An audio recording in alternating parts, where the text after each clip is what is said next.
Elise Goss-Alexander works at the University of Denver as Director of Student Employment. In this role, she supports student employees and their supervisors at the University of Denver in creating meaningful employment opportunities to prepare students for postgraduate career outcomes. Before joining DU in October 2020, Elise worked as a graduate career advisor with American University's School of International Service, where she supported service-oriented students in exploring and pursuing impactful, sustainable careers. In this position, she served on the Technology and Diversity and Inclusion Committees of the Eastern Association of Colleges and Employers. Previously, she worked in human rights and foreign policy. Elise holds a BA in International Studies and Religious Studies from American University and an MTS in Religion, Ethics, and Politics from Harvard Divinity School. She is currently completing a graduate certificate in Instructional Design and Technology at the University of Denver. Welcome, Elise. It's great to have you. Thank you. So, I am really interested to speak with you today. You have a very impressive background, including, your time at American University, where I work. Go Eagles. So, I'm first curious to know, you've built a career centered on helping students pursue meaningful and values-aligned work. So, can you share more about how your own academic and or personal background shaped the way you approach your career development and student support? Yes, definitely.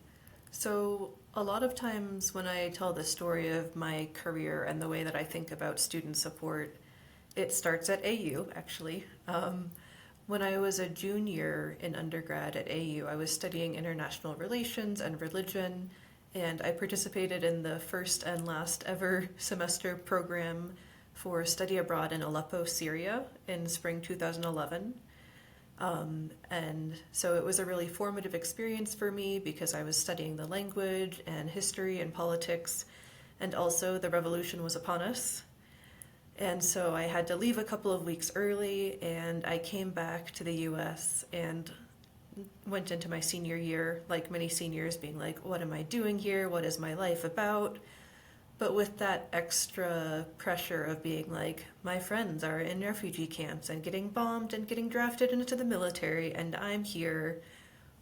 What am I here for, and how can I make the privileges and the security that I have here meaningful while thinking about my friends and people in similar situations? And so for a long time, that was what drove me. I was like, okay, I'm going to go to grad school so that I can fix this. I now tell students that grad school will not enable you to stop a civil war, and it will also not cure your depression. It might make things worse.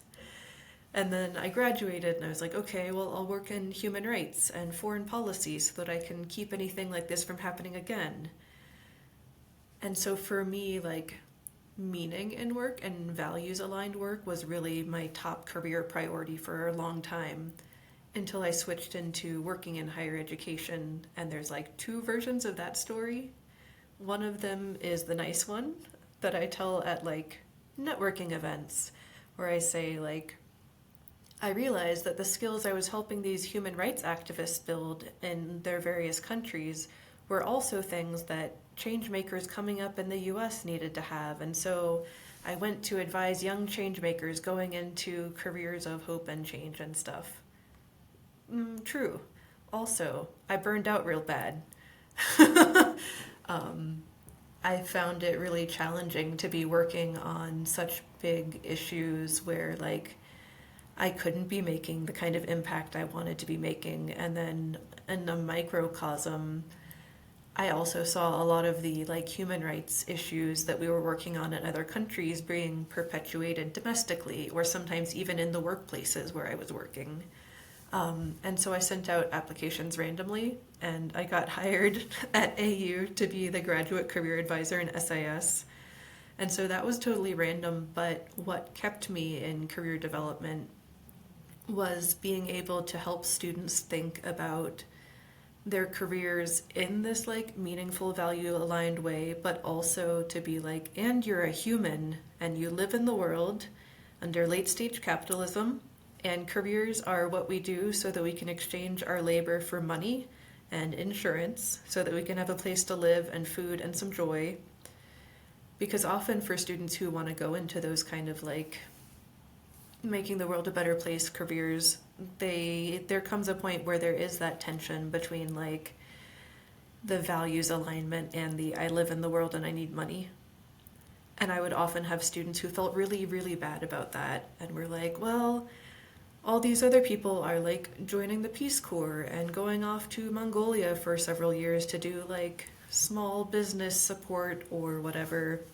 But maybe they don't come from money. Maybe they don't have intergenerational wealth.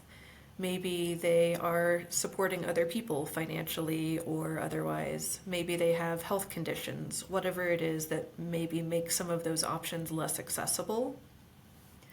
And so, really, what I found meaningful in my own work in career development and student support is helping students to try and navigate those tensions of saying, like, I want my place in the world to be meaningful. I want the work I'm doing to align with my values, and also work is what we do so we can be okay.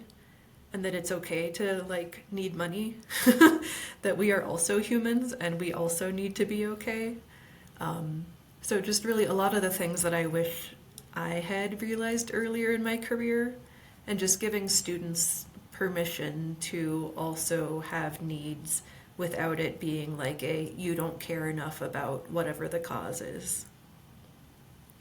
Yeah, that's really fascinating how you, you know, connected kind of your earlier experiences and studies with, human rights and foreign policy and connecting that to the work you do now. And I really think, career development is at its core a personal development as well. So a lot of the skills and the lessons I think that you presumably work with students on are transferable and, usable in a lot of different contexts. And I'm thinking about my own experience with that as well. The point you bring up of being in kind of the public service types of careers and realizing, we are in late stage capitalism. Like I got to feed myself too. And so that also kind of led me into the higher education realm as well. And I'm, just starting to make my way back into my initial field after, building that experience and everything. But, you mentioned, of course, before going to Denver that you worked as a graduate career advisor at American University School of International Service. So what did you learn from supporting students in this context now that you bring to your work at University of Denver? Yeah, I think one of the biggest things that I bring into my work in student employment that I got from doing that career advising at AU is this idea of like there is value in spaces that maybe as a broader society we don't give value to as often. And I think part of that was me being an advisor to students who had these big, lofty ideals and then also lived in the world. And so, me coming to a place where a lot of my role was saying, like, it's okay to be a human. You are also a human. It's okay to have needs. And, like, as much as we talk about human rights and stuff out in the world, it's also important to think about like what are our rights, what are our needs, what do we need in support in the workplace, because we're not robots in the workplace. So all of the things that we talk about in terms of like the value of a person, regardless of like their identities and backgrounds and stuff out in the world, those are also true in the workplace. And so sometimes I would be working with students who would have beautiful, lofty ideals and then would work someplace and be like, actually, I don't feel like I was treated great there. And sometimes there's a narrative of like, you need to pay your dues so that you can like have an actual good job. Or that like entry level jobs and the people who work them don't really matter that much. It's just an entry level job. Or more broadly, like the people who are working in custodial services in higher education, or the people who are shelving your books in the library, like that's not a real job. And so I think one thing that I learned from career advising was to start paying more attention to what are the roles and the people that I wasn't already saying there's value here. And that's really what I bring to student employment at DU, because student employment is a space that traditionally higher education and wider society haven't placed a lot of value on. I'll hear from students quite a lot, like, should I include this job on my resume? It's just a student job. It's not a real job.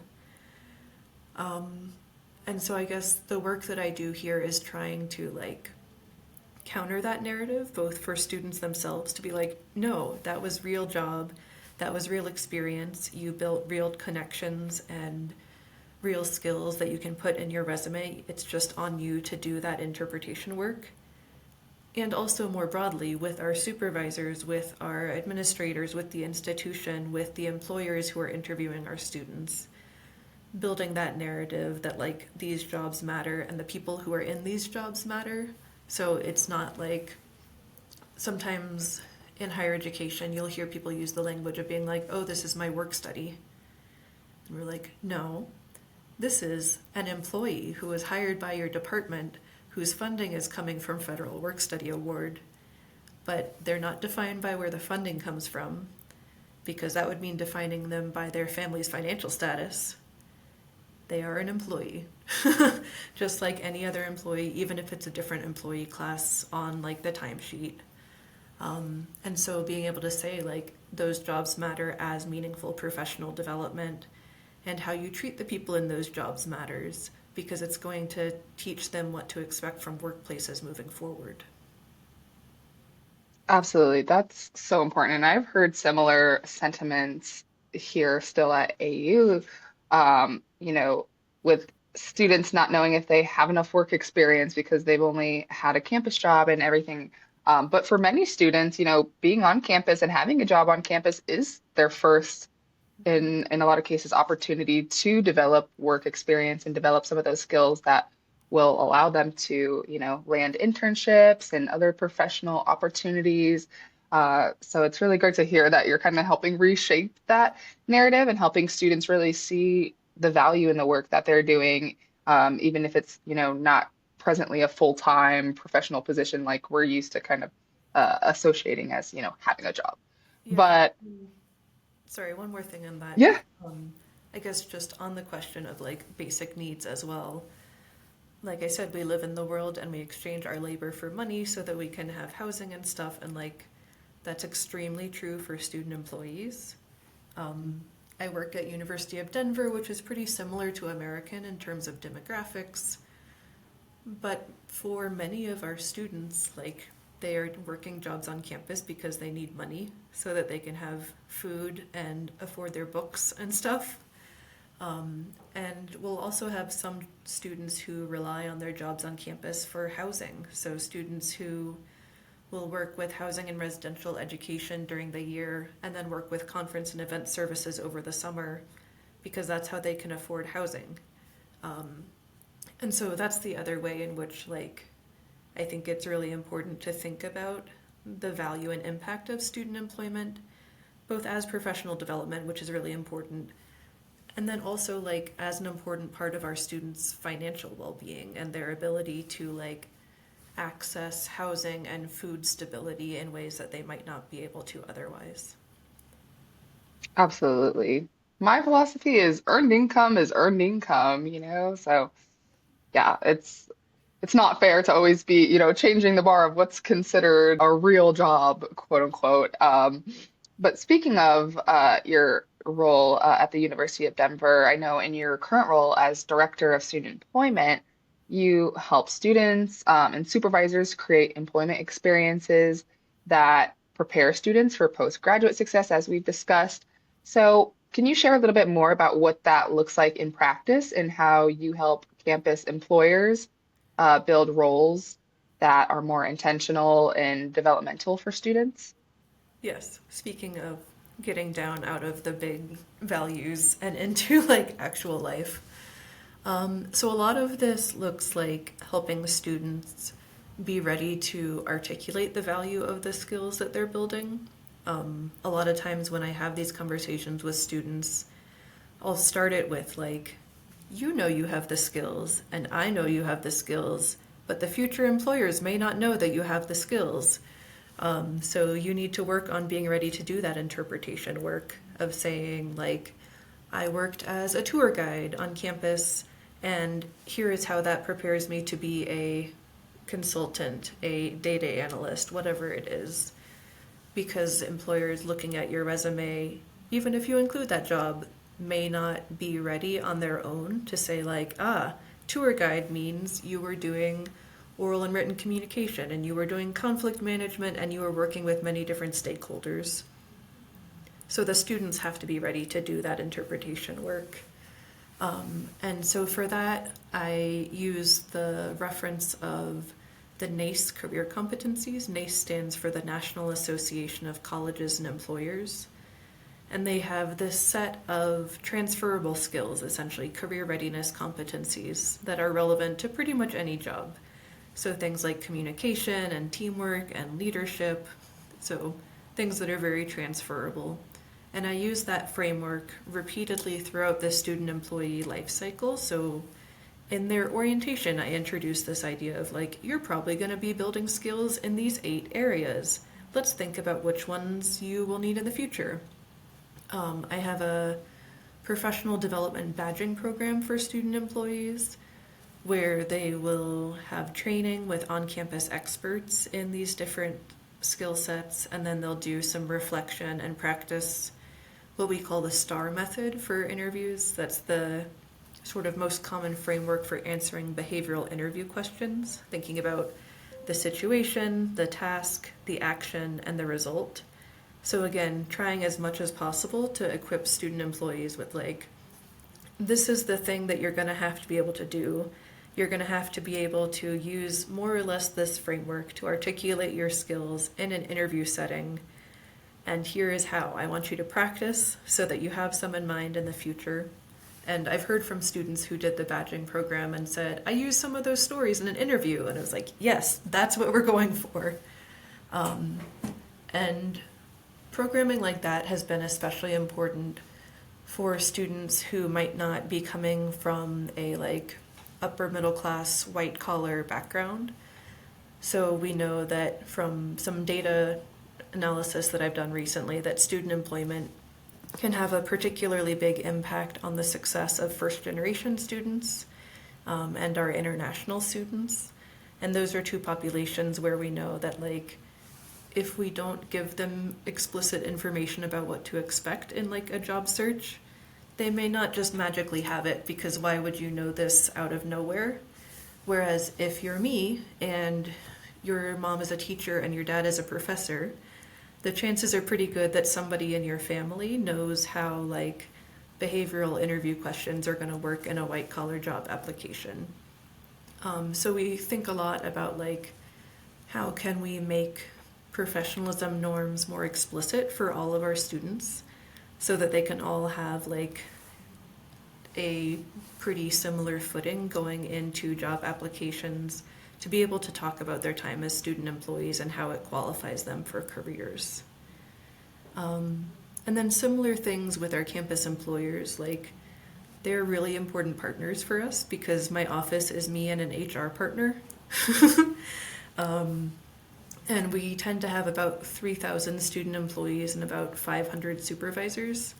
So, like, we really need to have the Wow. supervisors on board. Yeah. Yeah.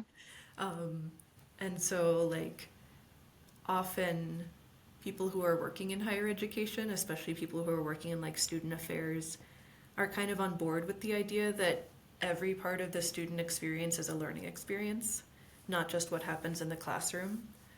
And so often they're looking for that kind of support in, like, how do I write a strong job application or a strong job description that will, like, actually inform students about what they would do in this job and that will create an accessible and equitable hiring process. Same thing with, like, when we think about performance management, because, like you said, often a student job will be a student's first job. Not always, but sometimes. And so there may be some adjustment period where they need to figure out what are the norms that they're expected to comply with in this workplace. And so we do a lot of work with our campus employers around like making performance management and feedback developmental rather than punitive, saying like, this is a learning experience and you are being an instructor as a supervisor. And so how can we make sure that a student's experience as an employee, even if it doesn't go the way that we would like it to, is something that they can learn from and move forward with? That's so great. I wish I would have honestly utilized my own alma mater's like career services and like career readiness office more than I did because I'm thinking back of, many interviews that I probably could have done better in, but that all comes down to the preparation and, having someone who can, help walk you through kind of what to expect in those processes. So I think yeah, your role is really important in that way of filling those gaps and really trying to make the playing field as equal as possible for students. I know, everyone comes in with a different range of experiences, privileges, and et cetera. Um, but I think that's such an essential resource for students, especially first generation students and other groups on campus who may not have had such early exposure to a lot of those career readiness resources and opportunities.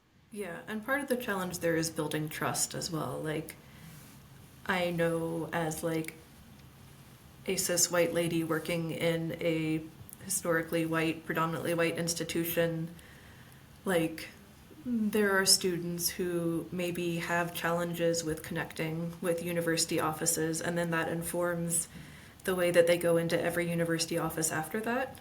And so, like, I'm never mad at anybody for not accessing career services because I know it's like often an uphill climb to like know about it and then be like, this is something that applies to me, and this is something that if I go talk to them, they'll actually be helpful instead of me just sitting there for an hour nodding at somebody. And so that's where some of those relationships with like supervisors, with other staff, with other faculty across campus are really important because we know that like students' experiences of higher education is so often relational. So like for me as a rando, if I cold email you, you may not automatically be like, yes, this is someone that I can trust and listen to. But if I connect with somebody else on campus that you already trust and listen to, then that can be like an entryway for me without demanding that like everybody let down all of their walls immediately and take everything I say as gospel. Yeah, absolutely. That's a big component.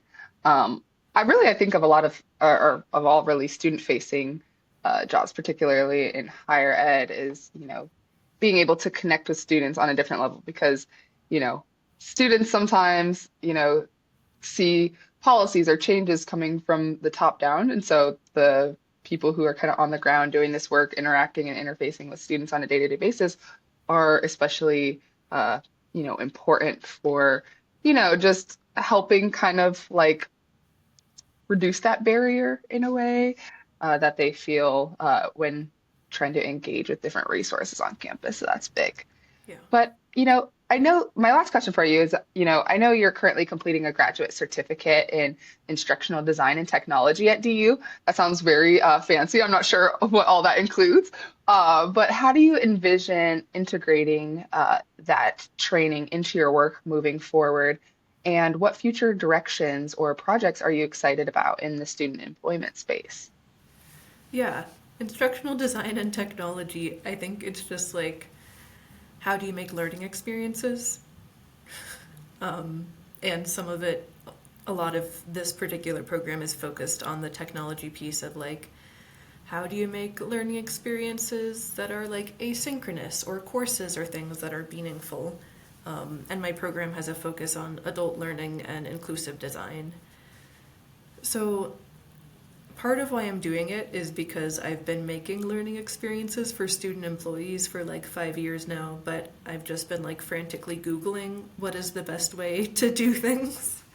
Or like doing a little research and then putting something together and being like, I hope this is okay. And so I'm looking to like have a little bit more of a structured learning environment around things like learning theory and how to put together like a learning experience both on the tech side and then also like the one course I've taken so far is universal design for learning. So thinking about how to create learning experiences that are accessible and engaging for everybody. Um, and the way that I tend to think about like my programs and everything is through this lens of like liberatory imagination and saying like why do we do this way and where did this tradition come from, and if we start with our big outcome and then work backward, is there another way we could do it? So that's something I've done for like my student job fairs. I said like, well, everyone hates job fairs. Even when I talk to like staff who work in career development about what we all did when we were students, we also hated job fairs. I went to one job fair in grad school and I like pulled on pantyhose and a skirt and a blazer and then put on heels for the first time in like 10 years. And I got halfway there and my feet were bleeding and I felt terrible. And I looked inside and saw all the shiny, happy people and was like, I cannot do this. So I just like turned around, bought some flip flops, and walked home. Um, but so yeah, for my job fairs, I was like, okay, if we know that everyone hates job fairs, can we think about what is the big dream of a job fair and then work backward to make it something that works better? So that's sort of what I'm hoping for out of studying instructional design and inclusive design a little bit more, is to say when I'm creating learning experiences for student employees, for their supervisors, if we know that we don't all love a 1 hour Zoom webinar, if we know that we're all kind of bored and annoyed by the like Canvas compliance trainings that we have to do, What? Those are the best. are there ways that we could start with like the outcome of hoping that like people will know how to handle this kind of problem or whatever if it arises, and then build backward from there to make learning experiences that like we don't hate. So some of the ideas of the universal design for learning are like some people do better if they read information, some people do better if they hear information, some people do better if they interact with the information. So instead of just always having things written and people have to read them, what if you had all three kinds of information there? And same thing for like showing mastery of a concept. Usually that means a multiple choice test or like a written answer. And those are not necessarily the ways that everybody does the best at reflecting their knowledge. And sometimes that means testing how good you are at multiple choice tests or testing how good you are at writing in English. And if that's not what you want to know, if you want to know, like, does this person understand their reporting requirements under Title IX?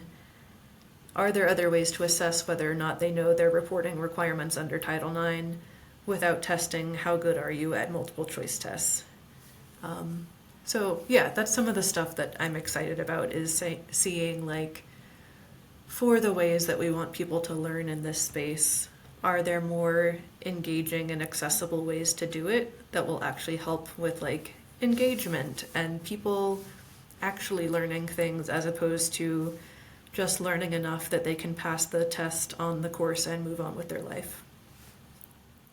Oh, that is huge. And I'm so excited to like finally meet someone who was like working on this particular issue because I never realized, thinking back as my time as a student as well, you know, I would say out of all three of those that you mentioned, I struggled probably the most with like auditory processing. And a lot of my classes would always give verbal instructions right before quizzes, tests, and I'm like panicking, like, did I hear that correctly? Everything like that.